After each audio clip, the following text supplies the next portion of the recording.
Oi pessoal, tudo bem? Hoje a gente vai estar dando continuidade aos nossos vídeos aqui da parte de hidráulica, né? Parte de bombas hidráulicas, né? Esses últimos vídeos aí a gente tem focado aí na parte de diagrama, né? E a gente vai fazer isso até terminar essa sequência, né? De análise de estrutura, né? Conforme a gente comentou no primeiro vídeo dessa série aí sobre a condição inicial ali de funcionamento, né? No último vídeo a gente falou aqui sobre o diagrama, né, até reforçar aqui, né, aquela condição que a gente tinha comentado no primeiro vídeo, né, que foi da simbologia da válvula, né, que a gente fez a análise ali do estrutural, explicou, né, o nome dela, que era uma válvula 4 duas vias acionada por duplo solenoide. É importante também ter essa indicação do acionamento, né. Mas vamos voltar aqui para a simbologia, né, só para explicar aqui um detalhe. Quando a gente fala 4 duas vias, a gente já comentou, né, no vídeo anterior, que é o seguinte: ela tem 4 linhas de conexão, né, 4 linhas de conexão e duas câmaras, né, que seriam essas câmaras aqui, ou seja, duas posições internas, né, teria uma e aqui a segunda. Então, 4 duas vias acionada por duplo solenoide. Eu já vi gente se confundir, né, do seguinte, né, vai lá verificar lá a válvula e conta todas essas entradas. Você diz, poxa, mas cada um aqui não é uma entrada? Só que o que acontece? Essa movimentação da válvula ela é uma movimentação interna.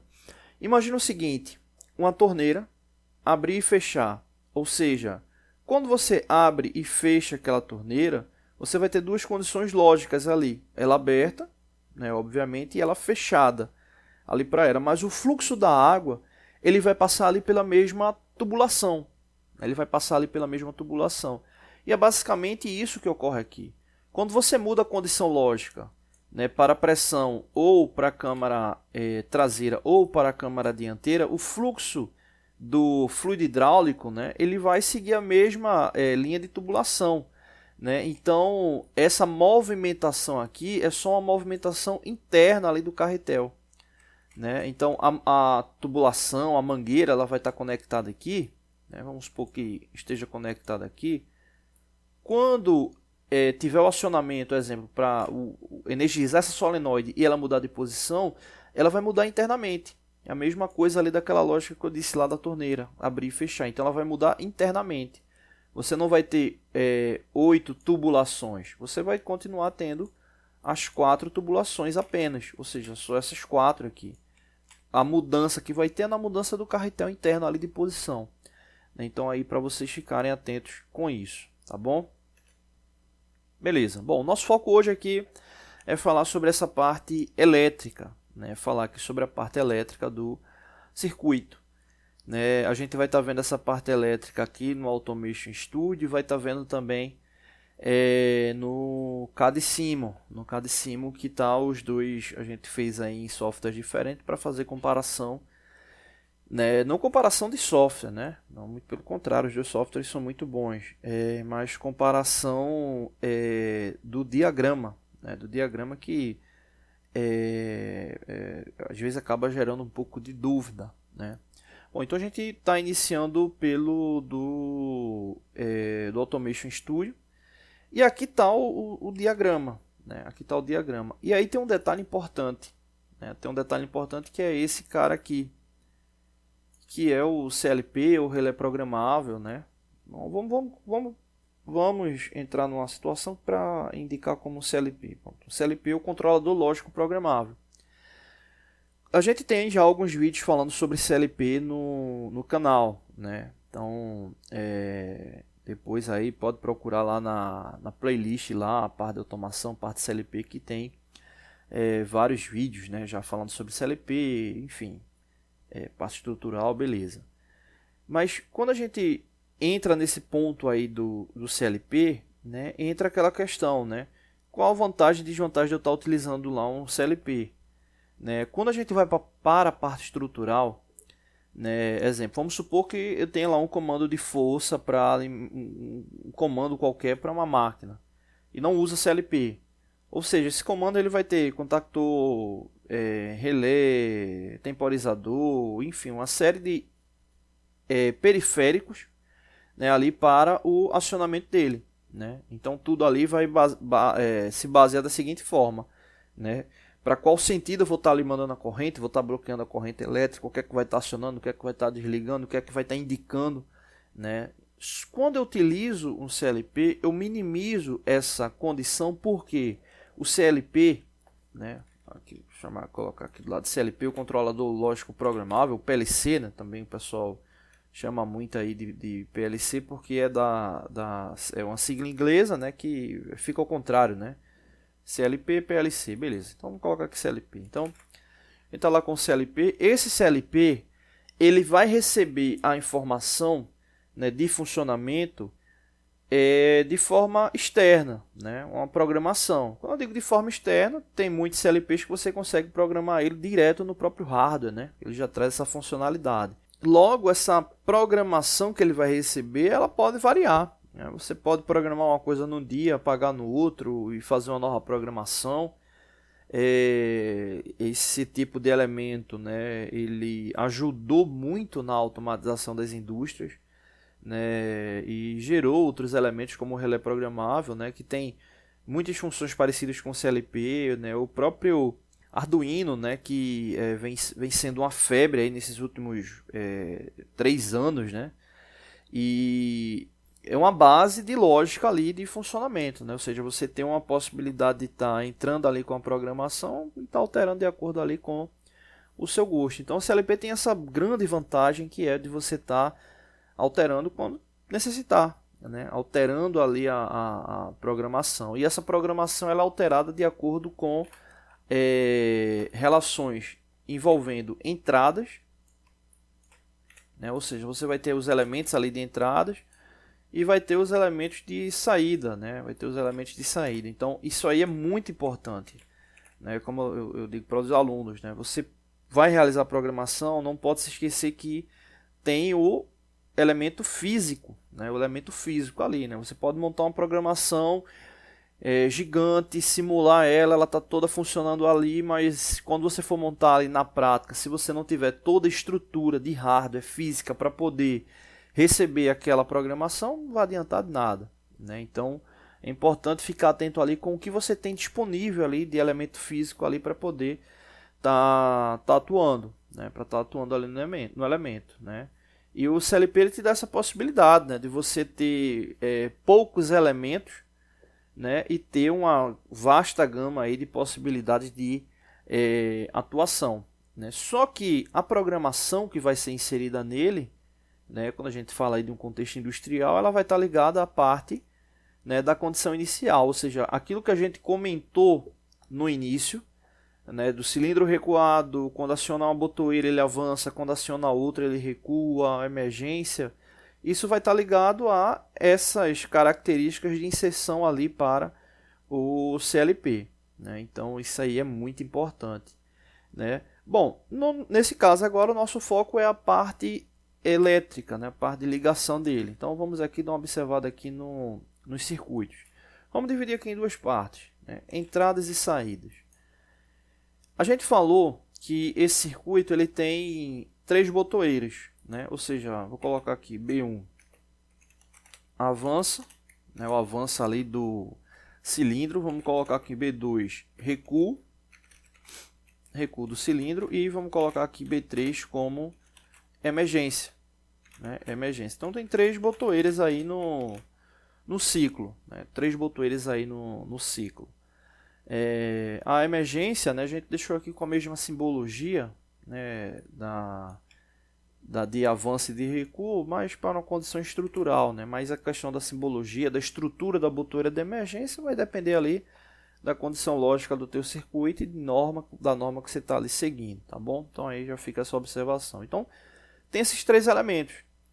Esses 3 elementos de acionamento são elementos de entrada, né? Ou seja, são eles que vão estar mandando o sinal ali para a entrada do CLP, né? Quando a gente fala mandar sinal, a corrente elétrica está chegando ali nele, né? Ou não chegando também, né? Ou não chegando, aí vai depender da programação que você está utilizando, né? Diga-se de passagem. Mas aqui no caso o que acontece? A gente tem a alimentação aqui do CLP, né, dessa estrutura aí de CLP, né, tem aqui o comum, né, para 0 volt e aqui a alimentação dos elementos de entrada. Então você pode observar aqui que tem 3 botoeiras, 3 simbologias de botoeiras, né? E aí cada uma está ligada a uma dessas condições, né? O avanço, né, o recuo e aqui a emergência, né? Tá aqui as 3 botoeiras. Aí você diz, poxa, são só esses 3 elementos de entrada só. Se a gente tivesse mais botoeiras, sensores, pressostato, ou seja, elementos que a variação ali do funcionamento vai alterar a condição do fluxo lógico ali de operação, são considerados elementos de entrada, né? E é muito comum, né, você ver vários elementos de entrada e nem tantos elementos de saída. Claro que depende de programa para programa, mas pelo menos é o que eu mais vejo, né? Tem mais elementos de entrada do que de saída, mas varia de acordo com a condição. Então a gente tem esses 3 elementos. E para a ligação deles é muito simples, né? É muito simples. Está aqui a condição de ligação deles. Ou seja, os 3 elementos estão energizados, estão conectados ali às 3 entradas aqui do CLP e acabou. Não tem mais o que fazer. Isso aqui, né, se você, exemplo, estiver utilizando esse software, isso aqui é só uma ligação que a gente fez para ele não dar mensagem de erro na simulação, né? Porque senão fica a conexão solta, né? Fica a conexão solta. Vamos apagar aqui, né? Ele fica com esse elemento aqui vermelho. Então quando você vai simular, ele dá ali uma mensagem lá dizendo, ó, tem conexão solta, né? Aberta, né? Mas não quer dizer que ele não vá funcionar, né? Vou deixar aqui só para não aparecer a mensagem. Então, essa aqui é a estrutura de ligação dele, né? Simples assim, né? Aí do elemento, né? Quando você vai para a parte de saída, né? Não muda muito, né? Na saída desse circuito, vamos aqui, vou até voltar aqui para o circuito. Na saída, é uma situação interessante, porque na saída, a alteração, ela é a alteração física final. Quando você fala de elemento de entrada, os sensores, botoeiros, pressostatos, né, eles vão ser acionados de acordo com uma determinada situação, pode ser automático ou não, né, mas eles não têm interferência no funcionamento final, né, não interferência direta, né, eles têm interferência indireta porque eles não estão mandando comando, mas quem vai estar alterando são outros elementos. Então, quem vai estar alterando aqui a condição desse circuito são esses elementos aqui que são as bobinas solenoides, né? Ou seja, quando ele energiza uma dessas bobinas e o cilindro avança ou recua, são esses elementos aí que estão tendo alteração direta no funcionamento. Esses elementos aí são saídas. Então tem 2 saídas aí para o circuito. Fora essas 2, a gente colocou uma lâmpada também, né? A lâmpada ela não está aqui no circuito hidráulico. A lâmpada faz parte apenas do circuito elétrico, quadro de comando, né? Então, se a gente for observar aqui, está lá a condição de 0 volt e 24 volts ali para alimentar as saídas, e está aqui, ó, a solenoide 1, né, que está aqui indicada como 0, e aqui a solenoide 2 que está indicada como 1. Né? Por que ela está indicada como 0 e como 1? Por causa do endereçamento aqui de saída do CLP. Mas essa terminologia que a gente pode até alterar.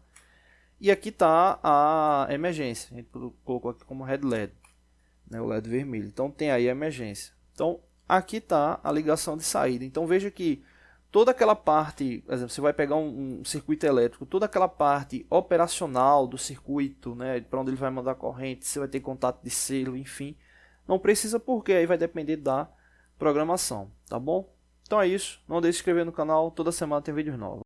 Oi pessoal, tudo bem? Hoje a gente vai estar dando continuidade nos nossos vídeos, né, sobre interpretação de soldagem, simbologia, né. No último vídeo a gente falou sobre soldagem, né, de revestimento, né, até ampliar aqui a simbologia, né, referente a soldagem de revestimento.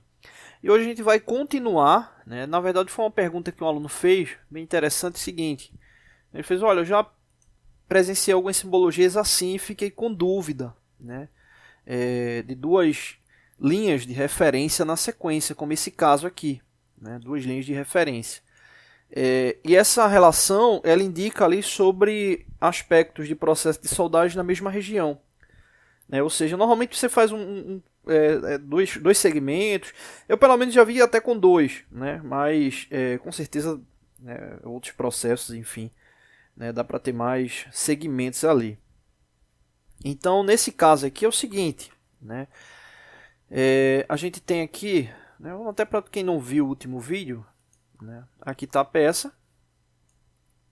E essa parte aqui é a parte que vai ser soldada, né, ou seja, a parte que está delimitada. Então aqui estão as dimensões referente à parte que vai ser soldada, soldada com a soldagem de revestimento. Aqui em cima tem até uma representação mostrando como é que ficaria, né, essa soldagem, ou seja, os cordões de solda aqui, né, nessa região, e no desenho, né, referente à soldagem, trazendo essa informação aqui com essa delimitação, né? Então esse foi até o exemplo que a gente utilizou no último vídeo. Então nesse caso aqui, toda essa região aqui vai ter essa solda de revestimento com a altura de 1/16 de polegada. Não está especificando o material, o processo, né, o tipo de solda. Beleza. Esse aqui ao lado, mesmo exemplo, só que no caso uma peça toda, né? Então toda a peça ela ficaria soldada, né? Teria essa soldagem de revestimento com 16 de polegada. A diferença aqui das duas é que aqui é toda a superfície e aqui é uma superfície delimitada. Beleza. Nesse novo exemplo aqui, o que é que a gente traz aqui de referência? Essa região continua sendo soldada, só que agora ela vai ter duas superfícies, né? Duas faces ali soldadas, né? Ou melhor, né? Vai ter um segmento soldado, depois soldado novamente, né? Então aqui a primeira soldagem seria essa, né? 1/16, a altura do cordão de solda referente à soldagem de revestimento. Então toda essa área aqui ela teria essa soldagem com 1/16 de altura. Beleza. Após essa soldagem, essa mesma área ela vai ter uma nova cobertura de soldagem, né? E aqui vem a especificação aqui na cauda, né, que o cordão da solda para essa última, né, ele vai ser soldado no comprimento de 190 milímetros, que é esse aqui. Ou seja, essa última soldagem ela está especificando que a solda ela tem que ficar na horizontal do desenho. Ela vai ficar dessa forma. Por quê? A primeira não tinha essa especificação. Ela poderia estar, por exemplo, soldada aqui em relação à vertical do desenho.